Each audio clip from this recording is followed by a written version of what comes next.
It is the fulfillment of prophecy.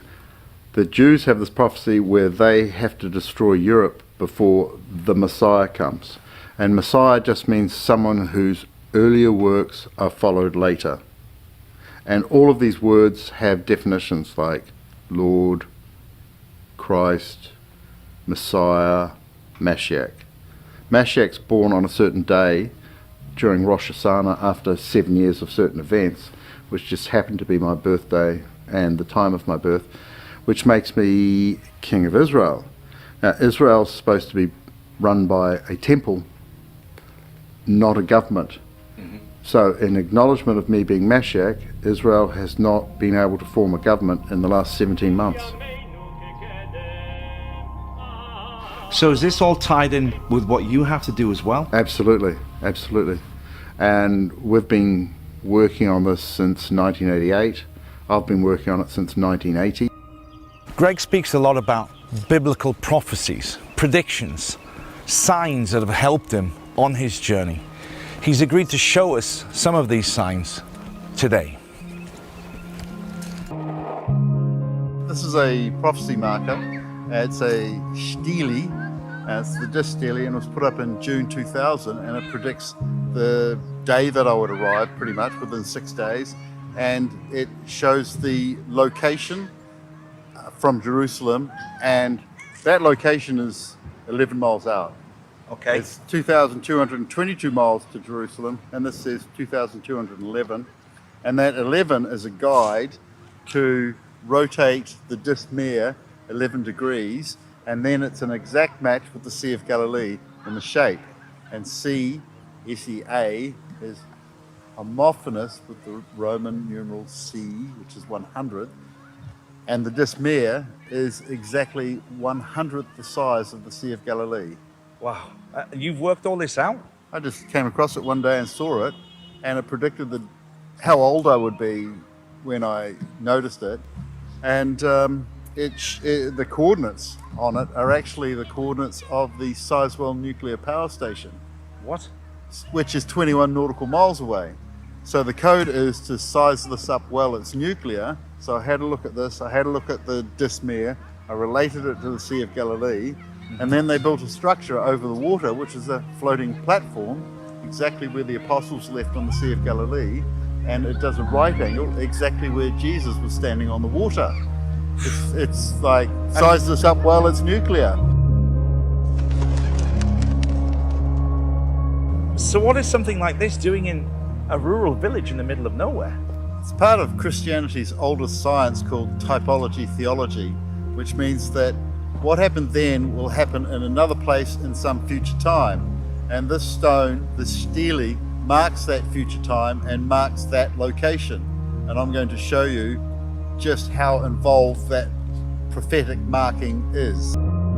It's just unfolding like it's a glorious revolution, and it's a bloodless coup, and we're just getting rid of the old ways and the people doing the things in the old ways, and we're doing things in a new way, which is multi-dimensional from all angles, from all media, and given to the British royal family. You've also sent copy of these to various other world leaders? America, Russia, Israel, England, plus the Pope and the Archbishop of Canterbury. And nobody contested these documents? Well, they've accepted them all by passive acquiescence and cognitive avoidance, and they've put an estoppel in action on them, which means to stop due to the action, which is an admission. So the whole world has been acting on my documents, including the British royal family. They've acquiesced to my documents by removing their emblem off the Buckingham Palace gates and by doing a Rex Abscondus, and the Queen has gone into hiding in Windsor Castle for the purpose of supposedly the coronavirus. But the coronavirus actually means we crown him in Latin, right? The whole world's closed down for Lent, the Pope's abdicated, the Queen's abdicated, and I've been named in movies, I've named myself in the documents with these titles, given the reasons and the history of why I have these titles, and it's been accepted. So I'm now getting phone calls from and interviews with American generals accepting me and putting me in place.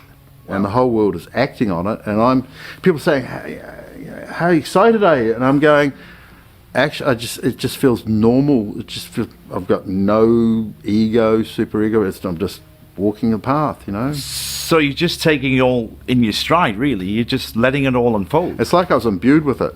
I literally was. I was imbued with this, and I was successively trained with it about every 2 years, you know, so it wouldn't go into overload. And I've been publishing this stuff for the last 18 years. It's in depth and it crosses all barriers and all. Greg. Yeah. It's John. Okay, cheers. Hey. How are you? doing? How are you? You were in the middle of filming. Quickly. I'm sorry. I just have to tell you something. During our time filming with Greg, there were several occasions where he received phone calls giving him vital intel drops about the ongoing worldwide What situation. he's going to tell me, or what he just told me right now, is that he's going to close down all accounts in the next couple of hours. Oh, fantastic, So, fantastic. Yeah, and he will for you. So that's pretty much the message for right now. That's all I want to say. Very positive. Yeah. So we're on our way, boy. Yeah, We're good. yeah. We're doing great. Okay, but I just wanted to get you that message. All right. Yeah, fantastic. All right. That's brilliant. Take Thank care. you. Thanks, Say hi John. to the group. Bye. Okay, bye. Sorry about that. Well, man, I mean, It happens all the time. Like I get intel drops all the time. And the world's ready now, and they just go, I understand symbols, I understand signs and symbols, I understand what he's doing, and I put it clearly in the legal documents, and that just spread like wildfire. I had 170,000 document downloads in 5 days. wow. You know, so we actually had to get a new server to cope with it, just that. And they're realizing it's true, and the royals are acting on it. They've disappeared. Prince Andrew's disappeared. Prince Harry's disappeared. Courts, Great Britain and International, includes the certified declaration of Queen Anne Boleyn's royal lineage and myself, Joseph Gregor Hallet. The certified declaration of Joseph Gregor Hallet, the Mashiach, Christ Messiah and King of England. It's such an incredible story, but it's very difficult. Yeah, we're looking at the biggest coup in history because we've also got the acquiescence of the Catholic Church, right? And that's because I fulfilled all the predictions in the Bible. The Bible is actually a series of prophecies and predictions hidden inside a religion, and the religion's there to keep the prophecies alive so that enough of the world's population will recognize the predictions when they happen. Which has become clouded now because most people have forgotten how to interpret these messages. Well, what was interesting, they brought Paul in to undo Jesus' work in the Bible, and that's quite well documented by leading academics. But the bits they didn't understand in the Bible, they left in, and the bits they didn't understand was the predictions. So the predictions, the essence of it, was left in there. And there's also the Book of Predictions.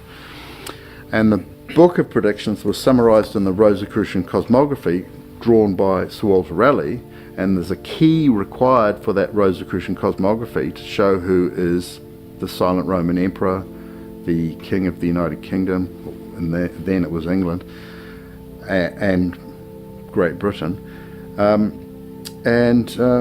was given the key on the 10th of April 2014. This is the key? This is the key. And then I found out that Sir Walter Raleigh was my ancestor.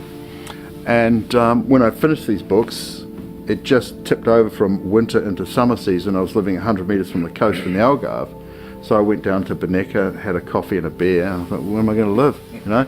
And I just had this memory that I wanted to live in a cave in Europe, and it was warm enough. Yeah. So I just wandered for 45 minutes, found a cave, and they were building a walkway above it.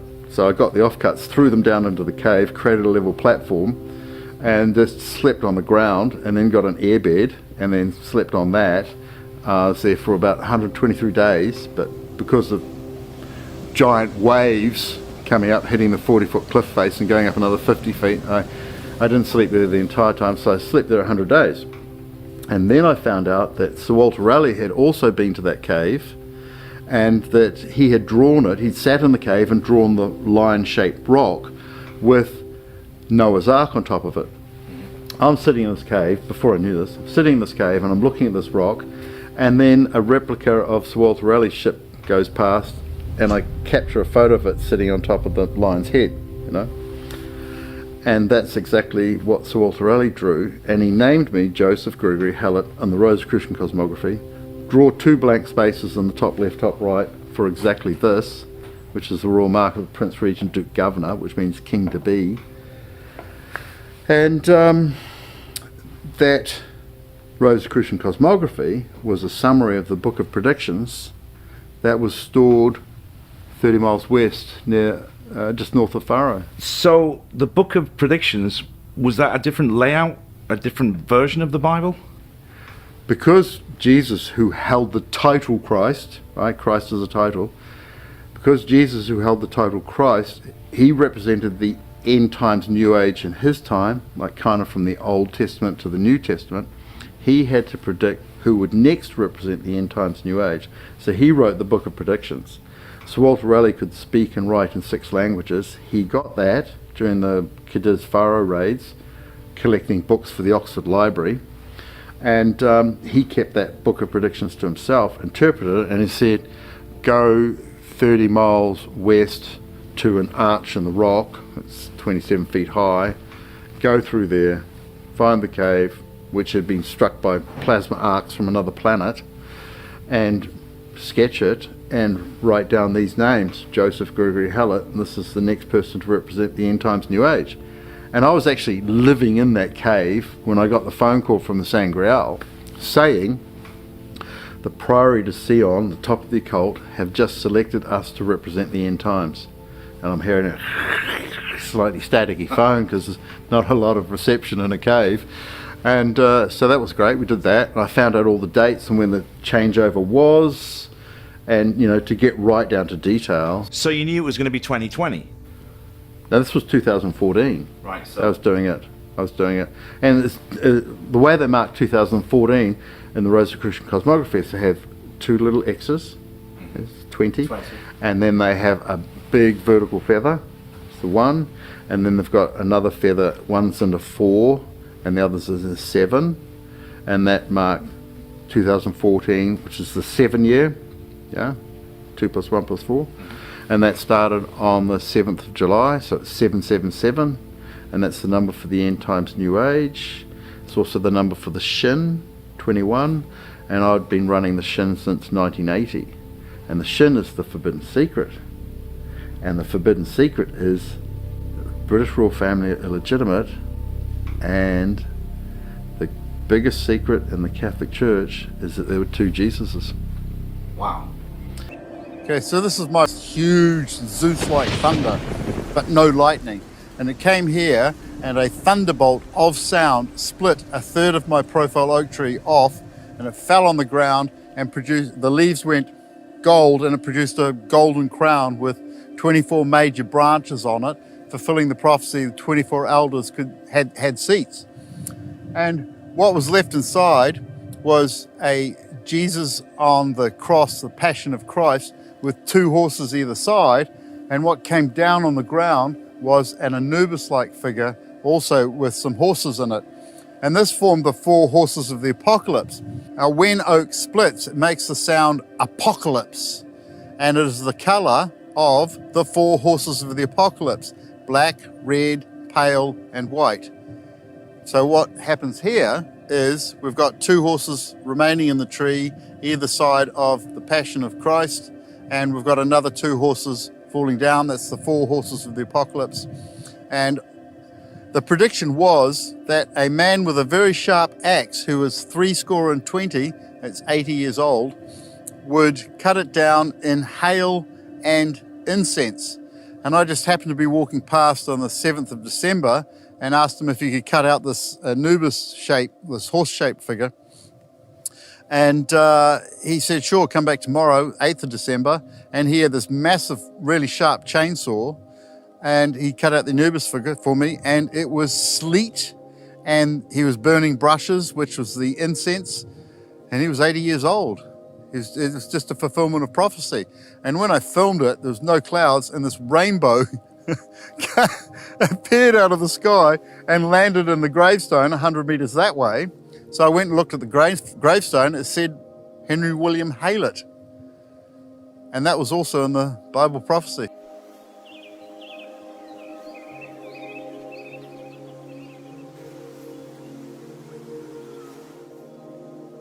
So, Greg, if all of these prophecies we were talking about come true, So now that it's obvious that I'm fulfilling all the prophecies and the times, it's like just an invisible, rolling, clear thunder from Zeus, you know, it's, boom, you know, and we're just in a whole new reality. The old reality is crumbling, absolutely crumbling. Everyone knows it's crumbling. Everyone knows it's a non-reality. Everyone's looking for the new reality and who the leaders of the new reality are, and that's based on the fulfillment of prophecy. Like Trump's got prophecies about him from those books, and I've got prophecies about me from the Revelation, last book of the Bible, and that actually finished. Revelation was actually completed on the 30th, 31st of May 2020, and then the next day, on the 1st of June, Donald Trump gets his Hebrides Bible and he walks out of the White House, goes to 1525 St. John's Church,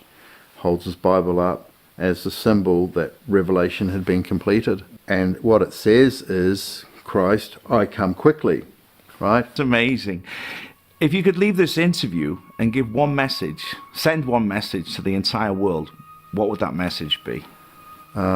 We're doing it, and be part of it and come along for the ride.